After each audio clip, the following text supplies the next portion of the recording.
Hopefully Belle will be back by then."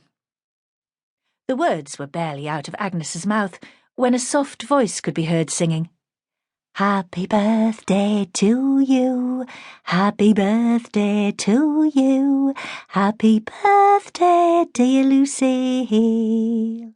Belle's perfectly pitched rendition resounded down the hallway and through into the heart of the house, causing Lucille to cry out with glee that her mummy was home. "Perfect timing," Agnes said, smiling at her daughter-in-law, who was more like a real daughter than simply a daughter through marriage. Isabel, whom they had all called Belle for as long as they could remember, had been more or less a constant presence in the Elliot home since she'd been knee-high, owing to a mum who'd spent more time in the pub than at home, and no father worth mentioning.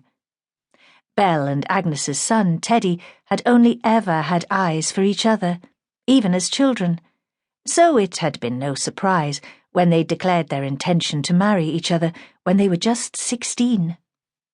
Agnes had persuaded them to wait until they were both 18, and exactly 9 months after they tied the knot, Lucille had been born. But the little girl had so far been denied a brother or sister, as Teddy and his twin brother Joe had signed up within days of war being declared. As Agnes's mind drifted to her 2 boys, she felt the heavy pull of worry in the bottom of her stomach, and she had to consciously push away all thoughts of her sons, at least for the next hour. This lunchtime party was going to be fun and frivolous. They were all going to have at least 1 hour off from this wretched war.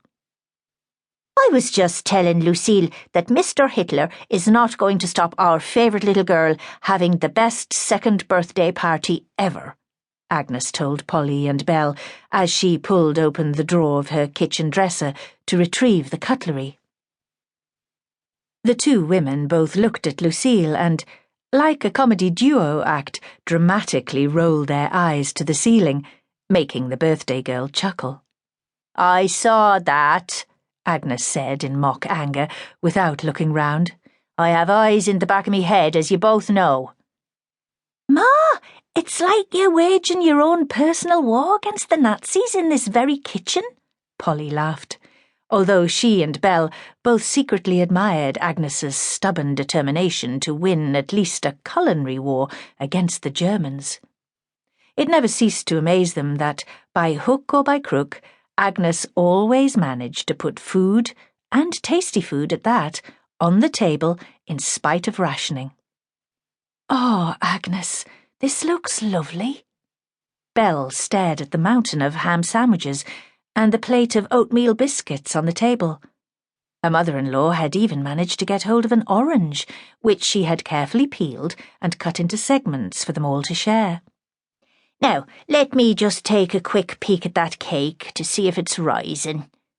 Agnes grabbed hold of her oven gloves and bent down to inch open the heavy oven door. "I don't want to let too much cold air in, just in case," she muttered to herself as she squinted to see through the tiny crack of the partially opened stove door.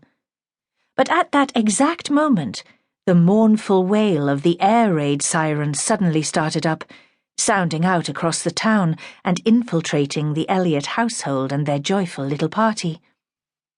All 3 women looked at each other shocked.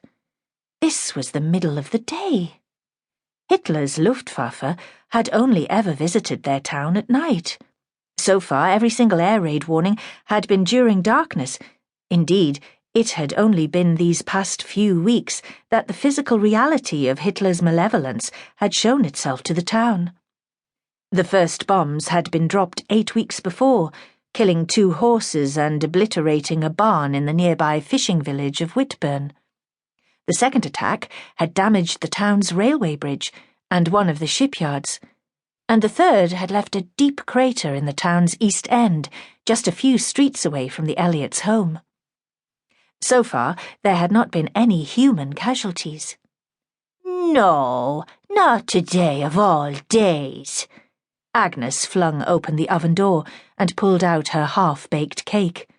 The middle of the piping hot sponge immediately sank to form a crater. This was one battle the Germans were going to win.